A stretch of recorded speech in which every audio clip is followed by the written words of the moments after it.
Hello दोस्तों, आज हम आपको वायुमंडल का संगठन एवं संरचना महत्वपूर्ण प्रश्न उत्तर।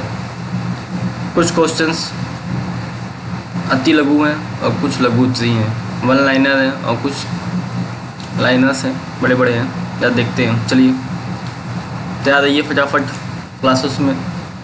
कौन सी गैस हमारे सूर्य से आने वाली हानिकारक पराबैंगनी विकिरण से बचाती है? सभी को पता है, ओजोन गैस। वायुमंडल की कौन सी परत मानव जीवन के लिए सबसे अधिक महत्वपूर्ण है? जहाँ पे आपका जीवन है वो है क्षोभ मंडल। और वायुमंडल की कौन सी गैस है जो आपके लिए महत्वपूर्ण है सिर्फ जीवन के लिए? वो है ऑक्सीजन। उससे बताइए आप, तापमान की सामान्य हास्य दर क्या है? कैसे तापमान घटता है? कहाँ? जब आप क्षोभ मंडल में 165 मीटर की ऊंचाई पर जाएंगे तो 1 डिग्री सेल्सियस तापमान गिर जाता है। इसे ही तापमान की सामान्य हास्य दर कहते हैं। तो दोस्तों 165 मीटर की ऊंचाई पर जैसे जाते जाएंगे 1 डिग्री सेंटीग्रेड सेल्सियस तापमान गिरने लगता है। याद रखिएगा 165 डिग्री सेंटीग्रेड। आगे देखिए दोस्तों, आयन मंडल मानव के लिए किस प्रकार से उपयोगी है? आयन मंडल नाम से ही है आयन, मतलब इस मंडल में विद्युत आवेशित आयन कण पाए जाते हैं, जिसके कारण पृथ्वी से भेजी गई रेडियो तरंगों को हम पुनः प्राप्त करते हैं। इसी कारण से हमारी टेलीफोन सेवा संभव हो पाती है, आयन मंडल के कारण, क्योंकि यहाँ पे विद्युत आवेशित आयन पाए जाते हैं। दोस्तों कौन नहीं हो पाएगा, समझ लो फिर। वायुमंडल में उपस्थित कौन सी गैस है जो रासायनिक प्रक्रिया में भाग नहीं लेती है? Krypton, neon, argon, xenon, radon. जलवायु के 2 महत्वपूर्ण प्रमुख तत्वों के नाम बताइए। तापमान एवं वर्षा। अब दोस्तों ऑक्सीजन एवं कार्बन डाइऑक्साइड गैसें वायुमंडल में कितनी ऊंचाई तक पाई जाती हैं? जो कार्बन डाइऑक्साइड है वो 90 किलोमीटर की ऊंचाई तक मिलेगी और जो ऑक्सीजन है वो 120 किलोमीटर की ऊंचाई तक मिलेगी। यही 120 किलोमीटर ऊपर फील कीजिए, बताइएगा मुझे। वायु यातायात के लिए वायुमंडल में कौन सी परत सर्वाधिक उपयुक्त है? समतापमंडल। और कौन सी गैस है जो सौर विकिरण को पृथ्वी के सतह तक आने देती है किंतु पार्थिव विकिरण को रोक लेती है? Carbon dioxide. अब वायुमंडल में उपस्थित 2 गैसों के नाम प्रतिशत। Nitrogen 78.8, 70.8, oxygen 20.95। क्षोभ सीमा में हवा का तापमान कितना होता है? विषुवत वृत्त के ऊपर -80, विषुवत वृत्त के ऊपर 80 डिग्री सेल्सियस और ध्रुवों के ऊपर 40 डिग्री सेल्सियस। आयन किसे कहते हैं? आयन मंडल में उपस्थित गैस के कण विद्युत आवेशित होते हैं। ऐसे विद्युत आवेशित कणों को हम आयन कहते हैं। जिसे पढ़ा आपने, थोड़ा लघुत्तरी में आइए। वायुमंडल में ऑक्सीजन, नाइट्रोजन और कार्बन डाइऑक्साइड का क्या महत्व है? बताने की जरूरत नहीं है, पता है आपको। तीनों महत्वपूर्ण गैसें हैं। ऑक्सीजन जीवनदायिनी है, बिना उसके सांस नहीं ले सकते। आग जलाने के लिए बिना ऑक्सीजन के जलेगा नहीं। नाइट्रोजन पृथ्वी में पाई जाती है। पेड़ पौधों को में नाइट्रोजन से ही पेड़ पौधों में प्रोटीन का निर्माण होता है, भोजन का मुख्य अंग है। नाइट्रोजन की उपस्थिति के कारण वायु दाब, पवनों की शक्ति, परावर्तन का आभास होता है आपको। और कार्बन डाइऑक्साइड सबसे भारी गैस है, सबसे निचली स्तर से पाई जाती है। यह गैस पेड़ पौधों के लिए आवश्यक है, जो एक ग्रीन हाउस गैस है। समझे दोस्तों?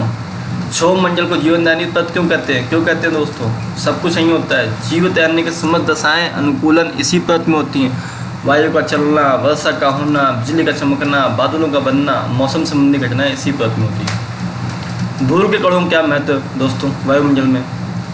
वायुमंडल में वायु की गति के कारण सूक्ष्म धूल के कण भी उड़ते रहते हैं। ये धूल के कण हमको विभिन्न स्रोतों से प्राप्त होते हैं, जैसे मिट्टी, धूल, समुद्री नमक, धुएं की काली राख, उल्कापात के कण इसमें सम्मिलित होते हैं। ये धूल कण हमारे जीवन के लिए बहुत उपयोगी हैं, क्योंकि इनमें अधिकांश आर्द्रताग्राही केंद्र बन जाते हैं और जिन पर वायुमंडलीय जलवाष्प का संघनन होता है और इसी प्रक्रिया से बादल बनते हैं और वर्षा होती है। धूल कण सूर्यातप को रोकने तथा उसे परिवर्तित करने का भी कार्य करते हैं। ये सूर्योदय तथा सूर्यास्त के समय आकाश में लाल तथा नारंगी रंग की छटाओं का भी निर्माण करते हैं। तो दोस्तों धूल के कणों को आप हल्के मत लीजिएगा कि सोचा बेकार है, नहीं। क्षोभ मंडल वायुमंडल की सबसे निचली परत है, इसकी ऊंचाई केवल 13 किलोमीटर। फिगर में बताऊंगा मैं आपको।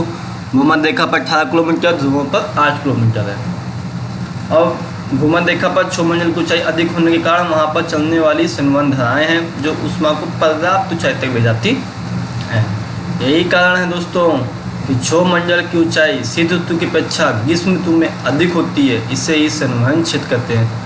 क्षोभमंडल की घटनाएं बादल बनना, वर्षा, संघनन आदि सबसे निचली परत है। सबसे सघन परत है, धूल के कारण जलवाष्प सभी उपस्थित होते हैं। मौसम और जलवायु क्या है? मौसम तापमान, वर्षा, वायु दाब, आर्द्रता, वायु की दिशा, गति आदि तत्वों का छोटी समय अवधि। कितनी समय अवधि? छोटी समय अवधि तथा छोटे क्षेत्र के लिए ज्ञात करना मौसम कहलाता है। और जलवायु मौसम के तत्वों का औसत लंबी समय अवधि तथा बड़े क्षेत्र के लिए ज्ञात करना जलवायु कहलाता है। जैसे कि आप अभी यूपी के कानपुर शहर में हो, कानपुर के दो जगहों के नाम हो, south Kanpur, north Kanpur. South Kanpur मौसम गर्म है तो बोले मौसम गर्म है, वहाँ बारिश हो रही, वहाँ मौसम बहुत अच्छा है। इस प्रकार समझ सकते हैं। एरोसोल्स से क्या तात्पर्य है? वायुमंडल में जल कण, carbon dioxide, ozone, xenon, krypton, neon, organ, बड़े बड़े ठोस कण मिलकर कुछ बना दें, जो बन जाता है वो एरोसोल्स कहलाता है।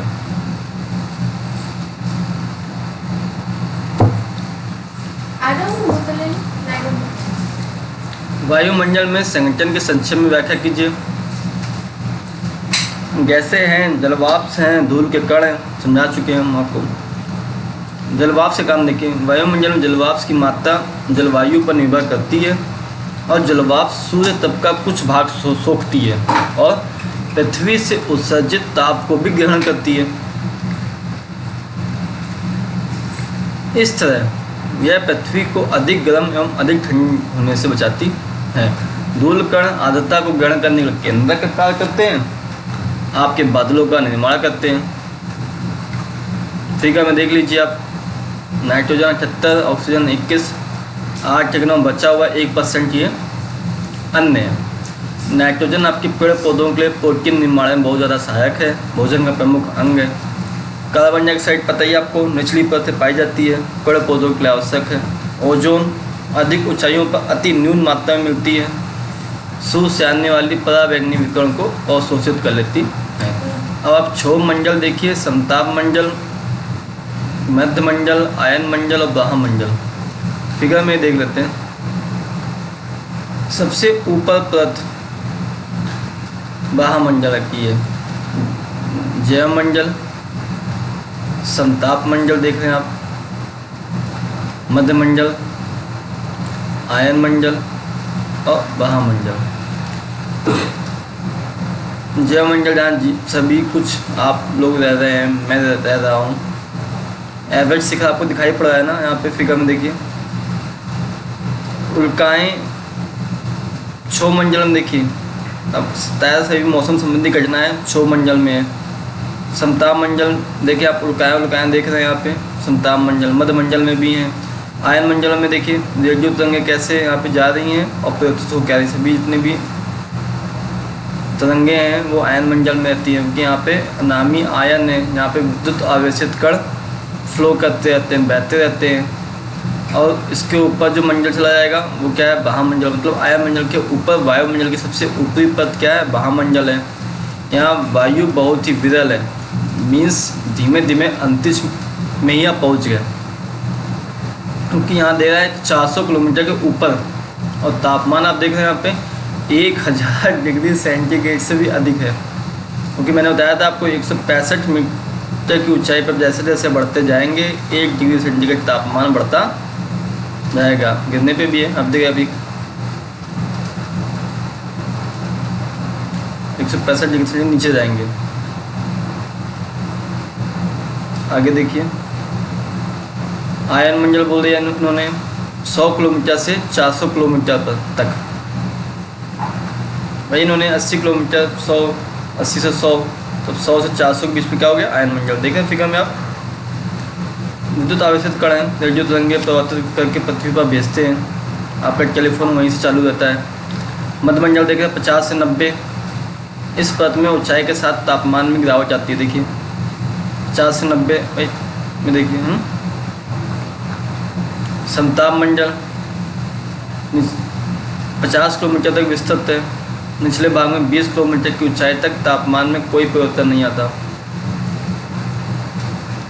समताप मंडल में क्या है, इस परत के निचले भाग में ओजोन गैस रहती है जो सूर्य से आने वाली पराबैंगनी किरणों को अवशोषण कर लेती है।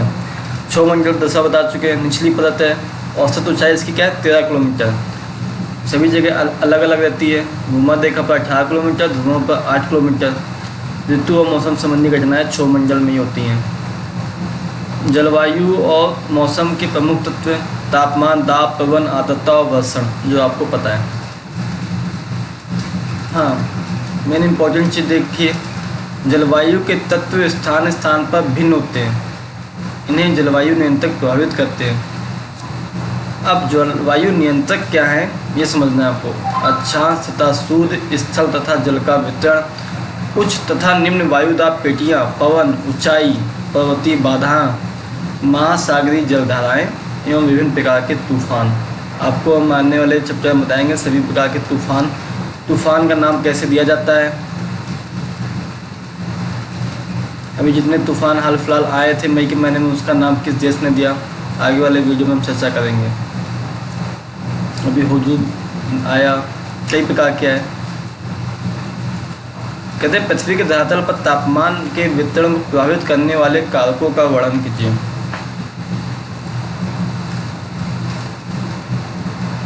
अक्षांश, ऊंचाई, समुद्र से दूरी और वायु राशि, वायु सन्निधि तथा महासागरीय धाराएं। ऊष्मा जो है किसी पदार्थ के कणों के अणुओं की गति को दर्शाती है। वही तापमान किसी पदार्थ या स्थान के गर्म या ठंडा होने की माप है। निम्न कारक हैं। अक्षांश, किसी भी स्थान या तापमान उस स्थान द्वारा प्राप्त सूर्य का ताप पर निर्भर करती है। मतलब सूर्य की ताप की मात्रा अक्षांश के अनुसार भिन्न भिन्न पाई जाती है। और आप ये रिमेंबर कीजिए, हमारा भारत किस अक्षांश से पाया जाता है, वो अफ्रीका महाद्वीप किस अक्षांश में है। दोनों को कंपेयर करेंगे तो वहाँ के तापमान में किस प्रकार का अंतर है ये आपको समझ में आ जाएगा। इसीलिए उन्होंने अक्षांश एक कारक बताया है। ऊंचाई, हिंदी याद रखिएगा, बड़ी कठिन है। उन्तुगता, बड़ा कठिन, हिंदी को भी याद रखिए, बहुत प्रॉब्लम करते हैं। वायुमंडल जो है पार्थिव विकिरण द्वारा नीचे की परतों में पहले ही गर्म हो जाता है। यही कारण होता है कि समुद्र के तल के पास के स्थानों पर तापमान अधिक तथा ऊंचे भागों में स्थित स्थानों पर तापमान कम पाया जाता है। समुद्र से दूरी निर्भर करती है। किसी भी स्थान के तापमान को प्रभावित करने वाला दूसरा कारक समुद्र से उस स्थान की दूरी है। देखिए कैसे, स्थल की अपेक्षा समुद्र धीरे धीरे गर्म होता है और समुद्र धीमे धीमे ही ठंडा होता है। इसीलिए समुद्र के किनारे जो क्षेत्र है, समुद्र एवं स्थलीय समीर का जो उसमें समान प्रभाव पड़ता रहता है। तभी आप देखते होंगे तो समुद्र के किनारे जो भी शहर बसे हुए हैं उनका तापमान कंट्रोल रहता है। ना ज़्यादा ठंडी पड़ेगी, गर्मी थोड़ी पड़ती है क्योंकि उतनी गर्मी भी नहीं पड़ती। वायु राशियाँ, महासागरीय धाराएँ, जो भी वायु राशियाँ हैं, महासागरीय धाराएँ, वो तापमान को बहुत इफेक्ट करती पहुँच जाती हैं। पूर्ण वायु सन्निधि वायु धाराएँ से प्रभावित होने वाले स्थानों का तापमान अधिक तथा वायु सन्निधि से प्रभावित स्थानों का तापमान कम होता है। ठीक है दोस्तों, आज का वायुमंडल वाला चैप्टर खत्म होता है। जय हिंद, जय भारत।